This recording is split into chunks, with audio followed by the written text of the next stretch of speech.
daboolaya ama dadkana iska gadaya ha u guursanin. Live your life. Raadso yar kugu faraxsan oo nolosha kula qaata. Same as you gabaray.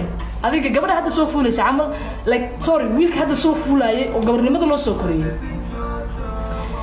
waxa laga yaabay lahaa haduusan maanta ogaan lahayn uu is aqbali lahayn oo meesha uu gaari lahayn inuu is ogaado waxa uu asaga dareemay ama uu yahay inuu ku socon lahaa isku xirxiraayo nin iska guursan lahaa asagoo dareenkaas lahayn hadda maanta wuxuu ku faraxsan yahay uu ogaaday inuu naagaha ka helo uu nin yahay oo san loo soo koriyo ilaahay ku abuuray nacaybka iska daaya wax la iska keeni kara ma jirto guys wax oo iska dhigana ma ahan to be gay is not something that you can pretend iska dhigaysid ma ahan same as to be trans, to be lesbian, whatever you are.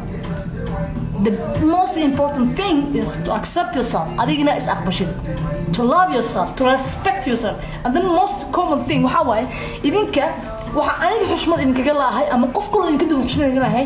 First of all, qofka xushmada laga leeyahay naftiisa ayuu xushmeeyay. But anyone who respects themselves respects others.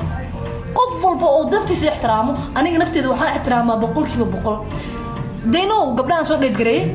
I tell them aniga jacaylka waxa iiga qiimo badan ixtiraamka nafta ixtiraamina ina ixtiraamtid ixtiraamka aan ka hadlayna ma hadin raganimada iyo igu ixtiraam ma ahan ixtiraamka bini'aadamka noo qalban anoo ku ixtiraamaya abaayo adigana waa ixtiraamaysaa waay ninku naagta ma fiicna ma aan ixtiraam rag uu leeyahay dumarka aan la siinin ma jiro genderkana waa equal taas maalintii la gaaro waa laga ilaahay baa na gaarsiiyo laakiin abu main topic is